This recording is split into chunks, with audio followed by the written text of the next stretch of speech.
그거 아세요? 지금 우리 집 고양이가 세상 편하게 발라당 누워서 자는 이 평화가 110년 전에는 인류 역사상 가장 황당하고 멍청한 오해 때문에 한순간에 잿더미가 될 뻔했다는 사실을요. 1914년 여름 유럽의 리더들은 지구에서 가장 똑똑하다는 천재들이었습니다. 그런데 그 천재들이 모여서 1,000만 명을 지옥으로 밀어넣는 역대급 바보짓을 저지릅니다. 단순히 총 한 발 때문이었을까요? 아니면 쏟아지는 정보 속에서 자기들끼리 눈이 멀어 폭주한 걸까요? 집사는 오늘 가장 매운맛 세계사를 읽어줄 테니 토토야 너는 그저 달콤한 잠이나 자려무나. 인류가 저지른 가장 황당하고 잔혹한 대작전 지금 시작합니다. 1914년 6월 28일 보스니아의 도시 사라예보. 오스트리아 제국의 황태자 프란츠 페르디난트 부부가 오픈카를 타고 나타났습니다. 그런데 이날은 하필 세르비아 사람들에게는 심장을 찌르는 추억의 기념일인 비두부단이었습니다. 옛날에 오스만 제국에게 나라를 뺏겼던 슬픈 날이었죠. 쉽게 말해 남의 집 제삿날에 침략국 황태자가 뻔뻔하게 화려한 군복을 입고 축제를 벌이러 온 셈입니다. 당연히 세르비아의 열혈 청년들은 분노로 눈이 뒤집혔고 품속에 폭탄과 권총을 숨긴 채 거리로 나섰습니다. 여기서 첫 번째 소름 돋는 반전이 있습니다. 사실 암살단의 표적이 된 이 황태자는 세르비아인들을 괴롭히던 악당이 아니었습니다. 오히려 내가 다음 황제가 되면 억압받는 슬라브족 너희들에게도 똑같은 권리를 줄게 라고 외치던 제국 내 유일한 초관력 온건파 아군이었습니다. 하지만 극단적인 독립운동가들에게는 이런 온건파가 제일 무서운 적이었습니다. 어설프게 잘해주면 동포들이 현실에 안주해버려서 혁명이 안 일어나니까요. 결국 그들은 자신들을 구해줄 수도 있었던 유일한 은인을 처단하기로 결심합니다. 우리가 진영 논리에 갇히면 진짜 아군과 적군을 얼마나 멍청하게 헷갈리는지 보여주는 잔인한 증거죠. 그런데 막상 시작된 암살 작전은 치밀함과는 100만 광년 떨어진 역대급 대환장 몸개그의 연속이었습니다. 첫 번째 저격수는 군중 속에 서 있다가 황태자 차가 지나가자 너무 긴장한 나머지 얼어붙어서 아무것도 못하고 구경만 했습니다. 두 번째 저격수는 에라 모르겠다 하고 황태자 차를 향해 폭탄을 던졌습니다. 그런데 이 폭탄이 하필 오픈카에 접힌 천지붕을 맞고 튕겨나가 뒤따라오던 경호원 차 밑에서 터져버렸습니다. 황태자는 멀쩡했고 무고한 경호원들만 다쳤죠. 대실패를 직감한 이 암살범은 붙잡히지 않으려고 품속에서 청산가리를 꺼내 먹고 옆에 있던 밀야츠카 감으로 뛰어내렸습니다. 그런데 하필 그 약은 유통기한이 한참 지난 불량품이라 치사량이 못 미쳐 맹렬한 구토만 유발했습니다. 게다가 한여름이라 간물이 다 말라붙어 수심이 고작 10cm밖에 안 됐습니다. 결국 청년은 10cm 깊이의 진흙탕 속에서 피를 토하며 엎어져 있다가 빡친 경찰들에게 머리채를 잡혀 끌려나왔습니다. 이 난장판을 겪고도 황태자는 쓸데없이 대범했습니다. 보스니아인들이 폭탄을 환영 인사로 쓰네 라며 농담을 던지고는 시청으로 향했습니다. 시청에 도착하자마자 황태자는 다리가 후들거리는 시장에 환영 인사를 가로막으며 버럭 소리를 질렀습니다. 시장 선생, 내가 손님으로 왔는데 폭탄 대접을 하는 게 당신의 환영 방식이요. 분노한 황태자는 일정을 취소하고 아까 나 대신 폭탄 맞고 병원에 실려간 내 부하들을 문병가겠다며 고집을 부렸습니다. 안전을 위해 경호팀은 급히 운행 경로를 바꾸기로 합의했죠. 하지만 인류 역사를 바꾼 진짜 비극은 여기서 터집니다. 이 중요한 경로 변경 사실을 정작 황태자의 차를 몰던 체코인 운전사 레오폴트 로이카에게 그 누구도 무전이나 쪽지로 알려주지 않은 겁니다. 결국 길을 전혀 몰랐던 운전사는 원래 계획대로 좁은 프란츠 요셉 거리로 우회전을 해버렸습니다. 동승했던 보스니아 지지사 가푸티 장군이 기겁하며 고함을 질렀습니다. 이 바보야, 길이 틀렸잖아. 당장 차 멈추고 후진해. 운전사는 급브레이크를 밟았습니다. 하필 그 시절 클래식카들은 기어 변속이 엄청 뻑뻑해서 좁은 골목길 한복판에서 차가 우문거리며 완전히 멈춰 서버렸습니다. 그리고 바로 그 정지한 차의 1미터 앞, 거기에 남살이 완전히 실패한 줄 알고 자포자기한 심정으로 골목 안실러의 델리카테슨이라는 가게 앞에서 터덜터덜 샌드위치를 사 먹고 있던 19세 청년 암살자 가브리엘로 프린치프가 있었습니다. 이게 왜 내 앞에 멈추지? 프린치프는 먹던 샌드위치를 내던지고 떨리는 손으로 권총을 꺼내 들었습니다. 탕, 탕, 단두 발의 총성. 첫 발은 황태자의 목을 뚫었고 두 번째 발은 아내 조피의 복부를 갈랐습니다. 황태자는 피를 흘리며 조피, 죽으면 안 돼. 우리 아이들을 위해 살아야 해. 라고 울부짖었지만 인류 역사상 가장 황당한 소통 구제와 길치운전이 결합한 이 부메랑은 이미 전 세계를 지옥으로 밀어놓을 도미노의 첫 번째 칩을 완벽하게 쓰러뜨린 뒤였습니다. 황태자가 골목길에서 샌드위치 먹던 청년에게 어이없게 암살당하자 유럽의 강대국 리더들은 그야말로 멘탈이 통째로 날아갔습니다.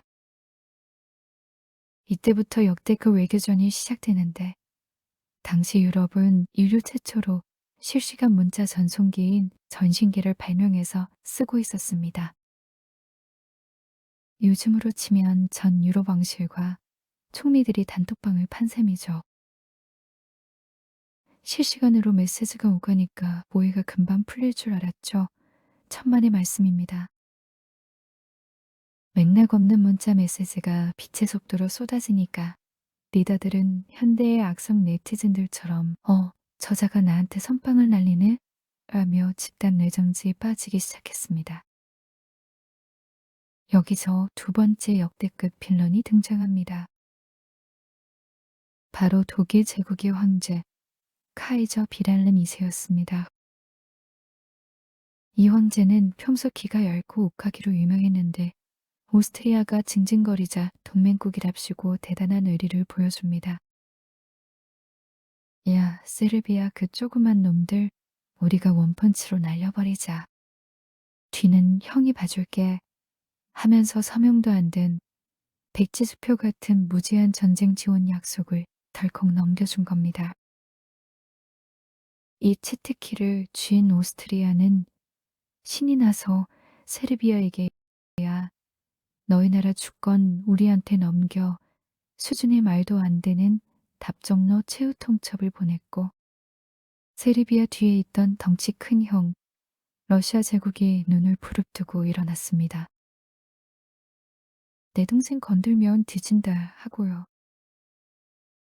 단톡방은 순식간에 난장판이 됐고 사방에서 러시아가 군대를 모은다. 프랑스가 국경을 넘었다. 같은 팩트 체크 안 된 지라시 가짜 뉴스가 군부 책상 위에 쏟아졌습니다. 리더들은 이 공포 속에서 이성을 잃고 오직 최악의 시나리오만 믿는 지도체에 벌려들었습니다. 그런데 이 전쟁을 진짜로 멈출 수 없게 만든 세계사 최고의 개그 모먼트가 터집니다. 바로 당시 본대가 맹신하던 기차 시간표 시스템이었습니다. 당시 강대국들의 전쟁 준비는 수백만 명의 군인들을 정교하게 짠 기차 시간표에 맞춰 국경으로 배달하는 자동화 프로토콜이었습니다. 상황이 진짜 멸망 직전으로 치닫자 뒤늦게 겁을 먹은 독일 황제와 러시아 황제가 한밤중에 다급하게 개인톡을 주고받았습니다. 두 사람은 사촌 형제지간이라 서로 별명이 윌리와 니키였거든요. 윌리여, 우리 싸우지 말고 일단 군대 멈추자. 미안해. 그래? 야, 그럼 우리도 기차 멈춰. 황제가 급하게 군대 사령관인 몰트케 장군을 소집해. 야, 러시아가 멈춘단다. 우리 국경으로 가는 기차 다 세워. 라고 명령했습니다.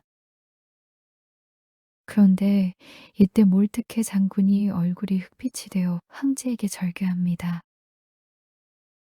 폐하, 그건 절대 안 됩니다. 이미 수천 대의 기차 시간표가 나노 단위로 짜여 있어서 중간에 취소 버튼이 없습니다.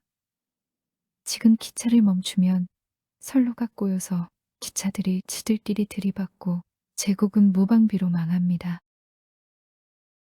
심지어 황제가 그런 방향을 돌려라고 하자 장군은 울기 직전의 얼굴로 거부했습니다.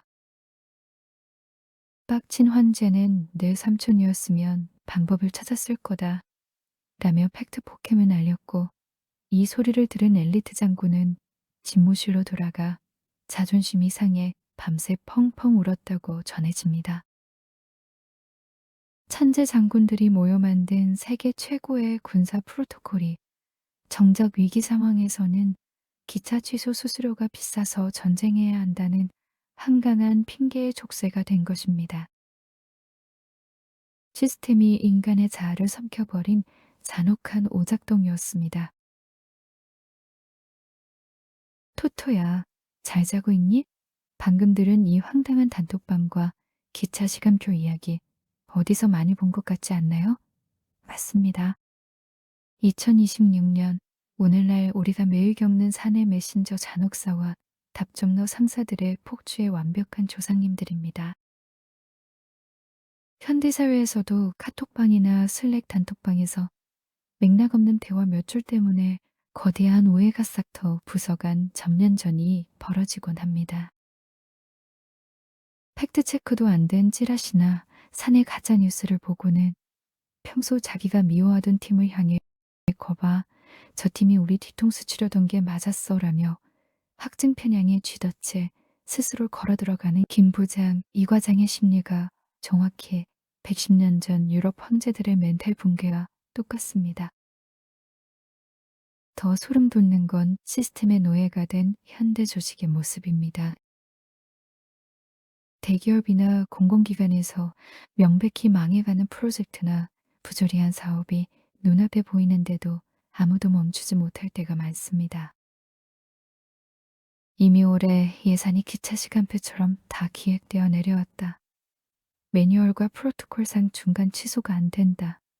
지금 드롭하면 내 인사고과가 날아간다. 라며 회사가 망하는 길로 폭주하는 열차에 전 직원을 태우고 달리는 리더들이 얼마나 많습니까? 1914년 기차 시간표 못 바꾼다고 울고 짜던 장군들의 모습과 소름 끼치도록 닮아있죠.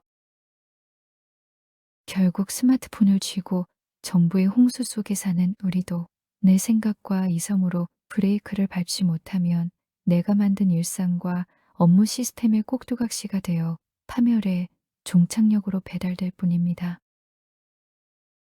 자, 이제 단톡방이 카더라 통신과 고집불통 시스템이 결합해 전 세계 청년들을 향해 어떤 사기 마케팅을 펼치는지 제3장 지옥의 웰컴 드링크 현장으로 가보겠습니다. 1914년 8월 드디어 전쟁이 선포되자 파리, 베를린, 런던의 기차역은 황당하게도 록 페스티벌 현장처럼 대축제 분위기였습니다. 입대하는 청년들의 총구에는 미소 짓는 아가씨들이 던져준 장미꽃이 꽂혔고 기차마다 프랑스를 부수러 가자, 독일을 참교육하러 가자, 라며 환호성이 터져나왔습니다. 심지어 당시 프랑스 군인들은 멀리서도 눈에 팍 트이는 새빨간 바지를 입고 런웨이를 걷듯 당당하게 입대했습니다. 위장색 같은 건 비겁한 자들이나 쓰는 거라고 믿었거든요. 청년들이 왜 이렇게 신났을까요? 당시 각국 정부와 언론이 역사상 가장 약반 선동 사기 마케팅을 펼쳤기 때문입니다. 정치가들은 입을 모아 외쳤습니다.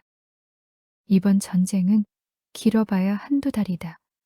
가을 낙엽이 지기 전에, 늦어도 크리스마스 전에는 다들 집에 와서 따뜻한 거위구이를 먹을 수 있다. 당시 청년들은 이 말을 온전히 믿었습니다. 전쟁을 무슨 신나는 공짜 유럽 배낭여행이나 훈장 몇 개 달고 돌아와 동네 아가씨들에게 자랑할 수 있는 기사도 스포츠 경기 정도로 생각한 것이죠. 미디어의 집단 가스라이팅에 눈이 먼 대중은 이성이 마비된 채 기차에 몸을 실었습니다. 하지만 기차가 멈춰선 진짜 전쟁에는 로맨스 따윈 없었습니다. 그들을 기다린 건 인류가 머리를 맞대고 발명한 대량 학살 기계 공장이었습니다. 새빨간 바지를 입고 칼을 뽑아들며 돌격을 외치던 프랑스 군인들 앞으로 인류 최초의 근대식 기관총인 맥심 기관총이 불을 뿜었습니다.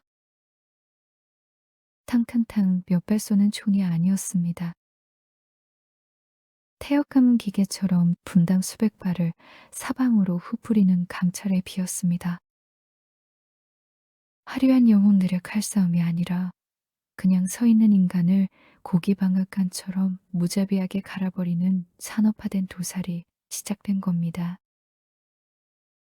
실제로 국경을 넘어 돌격하던 프랑스군은 단 하루 만에 2만 7천 명이 수체가 되어 뒹굴었습니다. 단 몇 주 만에 전 유럽의 젊은이 수십만 명이 피를 토하며 쓰러지자 그제야 기차 안에서 노래 부르던 청년들은 대성통곡하며 깨달았습니다. 속았다. 크리스마스에 집에 가기는커녕 여기서 뼈도 못 추리겠구나. 기관총과 포탄의 무자비한 위력 앞에 정면 돌격이 불가능해지자 군대들은 살기 위해 개미처럼 땅을 파고 숨기 시작했습니다. 전 유럽의 대지 위로 700km에 달하는 거대한 진흙 구덩이, 즉 참호가 파여 들어간 지옥의 사막이었습니다. 토토야, 형 누나들이 장미꽃 들고 신나서 지옥으로 걸어 들어가는 모습이 참 기가 막히지? 그런데 이거 2026년 오늘날 우리 주위에서 매일 벌어지는 집단적 포모증후군이랑 똑같은 심리입니다. 현대사회에서도 리스크와 본질을 철저히 숨긴 채 단기간 고수익 보장, 이번이 마지막 승차 기회라며 대중을 유혹하는 사기 마케팅이 판을 칩니다.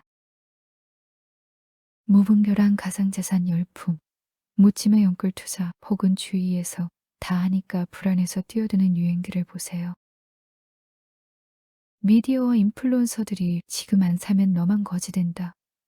금방 대박 터뜨리고 강남에 건물 사서 은퇴할 수 있다며 대중을 가스라이팅합니다. 그러면 비판적인 이성은 마비되고 사람들은 주위 분위기에 휩쓸려 전 재산과 인생을 베팅합니다. 1914년에 청년들이 크리스마스 전에 승리라는 선동에 눈이 멀어 군입대 사무소 앞에 줄을 서던 심리와 소름 끼치도록 일치하는 소외 불안 심리죠. 여기서 가장 무서운 건 집단 사고의 회계성입니다. 어떤 조직이나 사회가 하나의 광기에 미쳐 날뛸 때 이거 너무 위험한 거 아닌가요? 우리가 속고 있는 것 같은데요. 라는 합리적인 의심을 제기하는 순간 조직 내에서 외국노, 비겁자, 분위기 깨는 프로 불편러로 낙인 찍혀 매장당합니다. 부조리한 프로젝트의 실패 가능성을 팩트로 경고하는 직원이 우리 회사의 비전을 모독했다며 산에 왕따를 당하고 쫓겨나는 현대의 기업 문화처럼 말입니다. 결국 선동가들의 장밋빛 축제에 눈이 멀어 뛰어든 대중이 정신을 차렸을 때는 이미 거대한 빚더미와 손실이라는 참호 속에 갇힌 후입니다. 이럴 줄 몰랐다며 눈물을 흘려도 나를 그곳으로 떠민 미디어너 회사는 절대 책임을 지지 않습니다. 타인이 설계한 화려한 행진곡에 내 인생의 운전대를 맡겨버린 대가는 언제나 참혹한 법이니까요. 자, 이제 기차에서 내려 진흙탕 참호 속에 갇혀버린 청년들이 어떻게 오도 가도 못하는 오기의 무한 물타기 늪에 빠지게 되는지 제4장 매몰 비용의 지옥으로 가보겠습니다. 1915년을 지나 1916년에 이르자 전 유럽의 전선은 낭만적인 전쟁터가 아니라 그저 기계가 인간을 사냥하는 거대한 고기 방앗간으로 변해버렸습니다. 베르덴 전투와 손 전투가 그 정점이었죠. 수백만 발의 포탄이 대지를 말 그대로 갈아엎어서 나무 한 그루 남지 않은 황량한 달 표면처럼 만들었고 그 파헤쳐진 진흙더미 속에서 군인들은 살기 위해 개미처럼 파고 들어갔습니다. 이 구불구불한 참호 안의 삶은 말 그대로 살아있는 지옥이었습니다. 무릎까지 차오르는 똥물과 진흙탕 속에서 군인들은 몇 주 동안 씻지도 못하고 썩어갔습니다. 시체를 먹고 고양이만 하게 자란 괴물쥐들이 군인들이 잠든 사이에 볼을 갉아먹었고 온몸에는 이가 들끓었습니다. 오죽하면 진흙탕에 발이 굳어 살이 썩어 들어가는 참호족병 때문에 발가락을 잘라내는 군인들이 수두룩했습니다. 여기서 인류의 천재성이 만들어낸 최악의 빌런 무기들이 차례로 언박싱됩니다. 첫 번째는 독가스였습니다. 바람을 타고 창호 속으로 부드럽게 스며드는 황록색 안개를 들이마신 군인들은 허파가 녹아내리는 극심한 고통 속에서 피를 토하며 쓰러졌습니다. 두 번째는 화염 방사기와 탱크였습니다. 불을 뿜으며 다가오는 강철 괴물들 앞에서 인간의 육체는 너무나 무력했습니다. 상황이 이렇다 보니 사방에서 터지는 포탄 소리와 죽음의 공포를 견디지 못하고 온몸을 사시나무 떨듯 떨며 이성을 잃어버리는 포탄 충격 환자들이 속출했습니다. 전쟁이 길어지자 국가라는 괴물은 후반의 민간인들까지 탈탈 털기 시작했습니다. 이른바 영끌 총력전의 시작이었죠. 어머니와 딸들은 드레스 대신 기름때 묻은 작업복을 입고 밤새 폭탄 공장에서 화약을 버무렸고 어린아이들은 배급표를 쥐고 빵 한 조각을 위해 몇 시간씩 줄을 서야 했습니다. 솜 전투 단 하루 만에 영국군 청년 6만 명이 피를 흘리며 쓰러졌음에도 지휘부는 진격을 멈추지 않았습니다. 고작 몇 미터의 진흙탕을 더 차지하기 위해 수십만 명의 목숨을 추가로 던져넣는 이 광기 어린 소모전은 인간이 스스로 만든 시스템의 잔인한 노예가 되었음을 보여주는 가장 가혹한 자화상이었습니다. 표터야, 형 누나들이 진흙 구덩이 속에서 오지도 가지도 못하고 서로 총을 쏘아대는 꼴이 참 미련해 보이지? 그런데 왜 이 지옥 같은 짓을 4년 동안이나 아무도 안 멈췄을까요? 정답은 현대인들도 매일 저지르는 치명적인 심리 오류, 바로 매몰 비용의 오류, 즉 오기의 무한 물타기 때문입니다. 이 참호전을 2026년 현재 우리들의 삶으로 가져와 볼까요?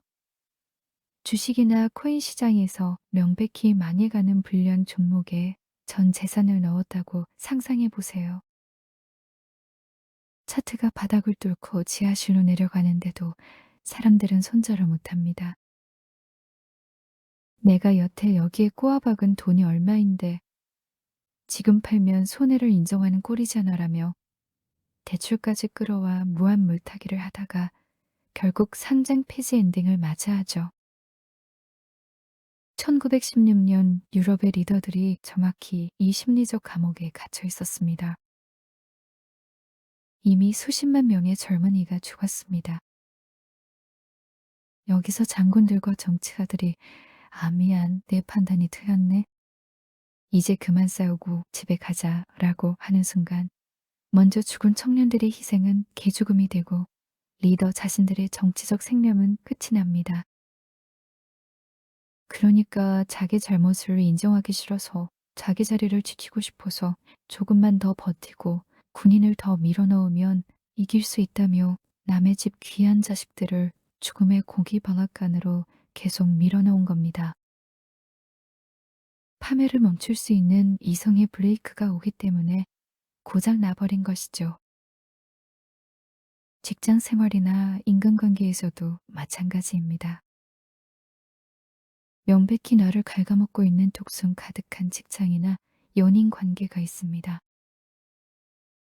매일 정서적 학대를 당하며 정신이 피폐해지는데도 사람들은 참호 속 군인들처럼 버팁니다. 내가 이 회사에 바친 청춘이 5년인데 내가 이 사람한테 들인 노력과 시간이 아까워서 나며 사서 번아웃의 지옥으로 걸어 들어갑니다. 1차 대전의 참호가 육체를 가둔 구덩이였다면 현대 사회의 무한 경쟁과 오기는 우리의 영혼을 가두는 보이지 않는 참호인 셈입니다. 과학과 이성이 우리를 유토피아로 인도할 것이라 믿었지만 그 과학이 가장 먼저 만들어낸 것은 인간을 가장 효율적으로 대량 학살하는 기계뿐이었습니다. 여러분은 지금 매몰 비용의 저주에 걸려 내 소중한 인생을 불태우며 서서히 죽어가는 참호 속에 갇혀 있지는 않나요? 이제 마지막 제호장에서는 이 미련한 물타기 게임이 어떤 파멸적인 청구서를 받아들게 되는지 그 공멸의 종착지로 가보겠습니다. 독일 내부에서도 도미노 붕괴가 시작됐습니다. 킬고난이 수병들이 승산도 없는 자살 출격 명령 못 따른다며 반란을 일으켰고 멘탈이 바스러진 황제 비렐름 2세는 왕관을 내팽개치고 네덜란드로 야반도주를 감행했습니다. 동맹이었던 오스트리아 제국과 오스만 제국도 도미노처럼 주저앉았죠. 1914년 여름 오만하게 단톡방을 파고 전쟁 버튼을 눌렀던 4개의 거대한 제국이 지구상에서 완전히 지워지는 순간이었습니다. 1918년 11월 11일 오전 11시 프랑스 콩피에뉴 숲속의 차가운 기차 안에서 마침내 휴전 협정이 체결되었습니다. 그 순간 4년 동안 대지를 찢어밟기던 포옹이 거짓말처럼 멈췄습니다. 전선에 찾아온 것은 승리의 환호성이 아니었습니다. 그것은 살아남은 자들이 느끼는 지독한 무감각과 죽어간 1,000만 명의 원혼이 만들어낸 서글픈 침묵뿐이었습니다. 청년들이 목숨 바쳐 쫓았던 영광의 자리에 남은 것은 오직 녹슨 철모와 끝없이 펼쳐진 하얀 십자가 무덤뿐이었습니다. 진짜 막장 드라마는 전쟁이 끝난 뒤인 1919년 프랑스 베르사유 궁전의 거울의 방에서 펼쳐졌습니다. 승전국 리더들은 모여서 앞으로의 평화를 논한 게 아니라 패전국 독일에게 모든 죄를 뒤집어 씌우고 잔혹한 분풀이 영수증을 들이밀었습니다. 독일의 1년치의 국민소득의 몇 배가 넘는 천문학적인 전쟁 배상금을 청구하고 땅을 빼앗아 버린 거죠. 이 베르사유 조약은 평화 협정이 아니라 상대방을 철저히 짓밟아 대리만족을 느끼겠다는 기만적인 보복 서약서였습니다. 그리고 역사학자들이 경고했대. 이 가혹한 모욕과 징벌은 정확히 20년 뒤 절망 속에서 칼을 갈던 독일인들의 인류 최악의 괴물인 아돌프 히틀러를 영웅으로 추대하게 만드는 자궁이 됩니다. 1차 대전의 화려한 엔딩은 사실 더 끔찍한 지옥인 제2차 세계대전을 완벽하게 예약한 선주문 버튼이었던 셈입니다. 토토야, 인류 역사상 가장 똑똑하다던 천재들이 벌인 4년간의 물타기 결말이 참 서글프지. 결국 이 전쟁은 승자는 없고 상처만 남은 완벽한 제로섬 게임이었습니다. 승전국들도 승리라는 영수증을 쥐었지만 실상은 한 세대의 청년들을 통째로 잃어버린 정신적 파산 상태였으니까요. 이 마지막 베르사유 조약의 현장을 2026년 현재 우리들이 살아가는 냉혹한 사회의 단면으로 치환해 볼까요? 이것은 현대 기업이나 조직에서 프로젝트가 완전히 망했을 때 벌어지는 가혹한 마녀 사냥이자 막장 이혼 소송에서 드러나는 독성 보복 심리와 소름 끼치도록 똑같습니다. 대기업에서 어떤 거대한 프로젝트가 완전히 실패해서 수십억의 손실이 났다고 상상해 보세요. 이때 무능한 지휘부와 조직은 시스템의 근본적인 모순을 고치려 하지 않습니다. 대신 가장 만만한 팀이나 직원을 한 명 찾아내서 이게 다 너 때문이야 라며 모든 책임을 뒤집어 씌우고 심할서를 쓰게 하거나 업계에서 매장해버리죠. 요즘 유행하는 캔슬 컬처의 메커니즘입니다. 내 실수를 덮고 내 분풀이를 하기 위해 희생양에게 잔혹한 영수증을 들이미는 가스라이팅입니다. 하지만 우리가 역사에서 배워야 할 가장 강력한 교훈은 상대방을 벼랑 끝으로 밀어붙여 자존심과 품격을 완전히 짓밟는 보복은 결코 평화를 가져오지 못한다는 사실입니다. 절망과 모욕감 속에 던져진 상대는 내면에서 더 거대한 괴물을 키우게 되고 결국 훗날 내가 상상도 못한 부메랑이 되어 내 목을 겨누러 돌아오기 때문입니다.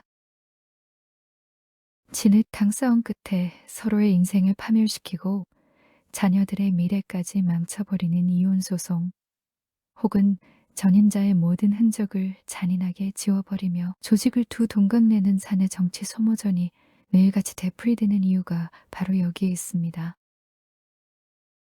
1차 세계대전의 서막을 열었던 무지한 심령, 그리고 그 서막을 닫았던 잔혹한 보복은 오늘 밤 우리에게 마지막 질문을 던집니다. 당신은 일상이나 직장에서 갈등이 생겼을 때 문제를 해결하려 합니까?